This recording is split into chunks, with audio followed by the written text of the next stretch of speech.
పేదలకు కార్పొరేట్ వైద్య సేవలు ఇచ్చే పీపీపీపై అడ్డుపడుతున్న జగన్ ఫేక్ సంతకాలతో గవర్నర్ ను కలుస్తాను అని AP Swachhandhra corporation chairman Kommareddy Pattabhiram విమర్శించారు. ఈ మేరకు ఆయన మీడియాతో మాట్లాడుతూ ఫేక్ సంతకాలతో జగన్ వైసీపీ నాయకులు డ్రామాలు ఆడుతున్నారని మండిపడ్డారు. అందరికీ నమస్కారం. మెడికల్ కళాశాలల ఏర్పాటుకు సంబంధించి రాష్ట్రంలో పబ్లిక్ ప్రైవేట్ పార్ట్నర్షిప్ ద్వారా ప్రస్తుతం నూతన మెడికల్ కాలేజీల యొక్క నిర్మాణాన్ని త్వరితగతిన ఏదైతే మరి రాష్ట్రంలో చంద్రబాబు నాయుడు గారి సారథ్యంలో ఉన్నటువంటి ఎన్డీఏ ప్రభుత్వం అడుగులు ముందుకు వేస్తూ ఉందో, ఎప్పటిలాగానే ఏ మంచి కార్యక్రమానికైనా కూడా జగన్ రెడ్డి నేతృత్వంలో ఉన్నటువంటి రాక్షస మోక అడ్డు తగులుతూనే ఉంటుంది. అది వాళ్ళకి సరా మామూలే. ఎందుకంటే రాష్ట్రంలో ఎటువంటి మంచి జరగకూడదు, ప్రజలు ఎవ్వరికీ కూడా ఎటువంటి లబ్ధి చేకూరకూడదు, మన బిడ్డల భవిష్యత్తు ఎప్పటికీ కూడా బాగుండకూడదు. ఇది జగన్మోహన్ రెడ్డి గారికి చాలా ఆనందకరమైనటువంటి విషయం. ప్రజలు బాధలు పడుతూ ఏడుస్తూ ఉంటే ఆయన ముసిముసి నవ్వులు నవ్వుతూ ఉంటాడు. అందుకని ఆయన అందరూ కూడా సైకో అన్న బిరుదు ఆయనకి ఇవ్వటం జరిగింది. ఇక మెడికల్ కాలేజీ విషయానికి వస్తే, వైఎస్ఆర్ కాంగ్రెస్ పార్టీ కొన్ని దొంగ సంతకాలు పోగేసుకుని ఏదో ప్రజలు పెద్ద ఎత్తున దీనిపైన తిరుగుబాటు చేస్తూ ఉన్నారంట. ఇది అసలు ఏమాత్రం కూడా సరైనటువంటి విధానం కాదంట. అందుకని చెప్పి ఆ తాడేపల్లి ప్యాలెస్లో కూర్చుని కొన్ని దొంగ సంతకాలు తయారు చేసుకుని గవర్నర్ గారి దగ్గరికి బయలుదేరాడు జగన్మోహన్ రెడ్డి. దేనికి? పీపీపీ విధానంలో, పబ్లిక్ ప్రైవేట్ పార్ట్నర్షిప్ విధానంలో మెడికల్ కాలేజీల ఏర్పాటుకు వ్యతిరేకంగా జగన్మోహన్ రెడ్డి గారు ఇవాళ ఎగేసుకుంటా గవర్నర్ గారి దగ్గరికి వెళుతూ ఉన్నాడు సాయంత్రం 4 గంటలకి.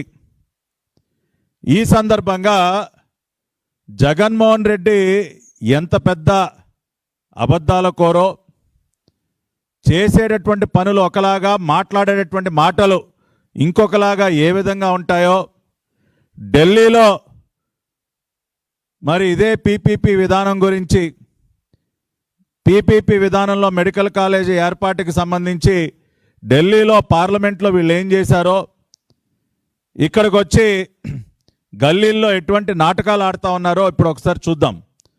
రాష్ట్ర ప్రజలందరూ కూడా గతంలో కూడా అనేక నాటకాలు చూశారు. జగన్మోహన్ రెడ్డి ప్రజల్ని మోసం చేయడానికి, నమ్మించడానికి ఆడినటువంటి అనేక దొంగ నాటకాలు గతంలో కూడా చూసాం. ఇప్పుడు మరొక నాటకం. ఢిల్లీలో ఒక మాట, గల్లీలో అద్భుతమైనటువంటి నాటకాలు ఇక్కడ. సో ఒకసారి వివరాల్లోకి వెళితే, ఇప్పుడు నేను మీకు స్క్రీన్ మీద చూపిస్తున్నది standing committee on health and family welfare.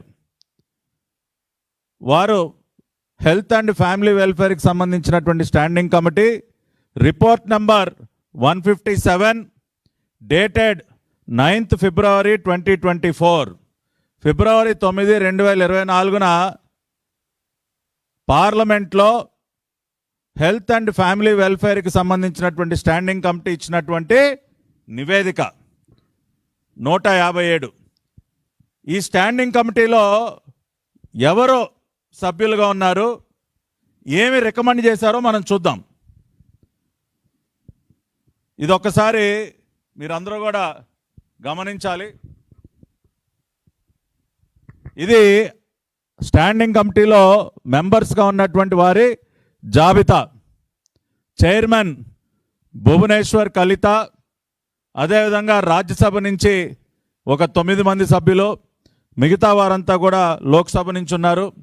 Lok Sabha నుంచి ఎవరు సభ్యులుగా ఉన్నారన్నది ఒకసారి చూస్తే, శ్రీమతి మంగళ్ సురేష్ అంగడి, మిస్ భావన గవాలి, శ్రీ మద్దిల గురుమూర్తి. ఈ పేరు ఎక్కడో విన్నట్టుంది కదా మీ అందరికీ. శ్రీ మద్దిల గురుమూర్తి, ఎం గురుమూర్తి, డాక్టర్ గురుమూర్తి. మీ అందరికీ కూడా బాగా పరిచయం ఉన్నటువంటి పేరు, విన్నటువంటి పేరు. ఎవరి గురుమూర్తి గారు? తిరుపతి పార్లమెంట్ ఎంపీ జగన్మోహన్ రెడ్డి గారి వ్యక్తిగత doctor, personal doctor. Jaganmohan Reddy గారికి నిత్యం వైద్య సేవలు అందించినటువంటి ఆయన పర్సనల్ డాక్టరు ఈ గురుమూర్తి గారు.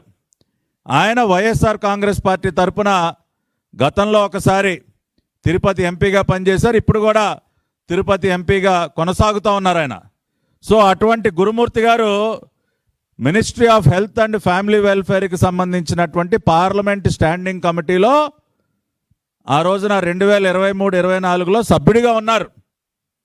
సభ్యుడిగా ఉండి ఆయన సంతకం చేసి మిగతా ఎంపీలతో కలిపి ఆయన కూడా సంతకం చేసి వారు ఇచ్చినటువంటి రిపోర్ట్ ఏంటో ఇప్పుడు చూద్దాం. ఇది ఆ రిపోర్ట్లో ఉన్నటువంటి వివిధ అంశాలు. సో గురుమూర్తి గారు సభ్యుడిగా ఉన్నటువంటి health and family welfare standing committee ఆ రోజున ఏం చెప్తా ఉందంటే, మన దేశంలో ఎంబీబీఎస్ సీట్లు చాలా తక్కువగా ఉన్నాయి, కానీ ఎంబీబీఎస్ సీట్ల కోసం నీట్ పరీక్షలో హాజరయ్యేటటువంటి వారి సంఖ్య చాలా అధికంగా ఉంది. కాబట్టి మనం సీట్ల సంఖ్యని పెంచాలి అని చెప్పి గ్రాఫులేసి మరి ఒకసారి చూస్తే 2023-24లో నెంబర్ ఆఫ్ ఎంబీబీఎస్ సీట్స్ 1,07,658 ఉంటే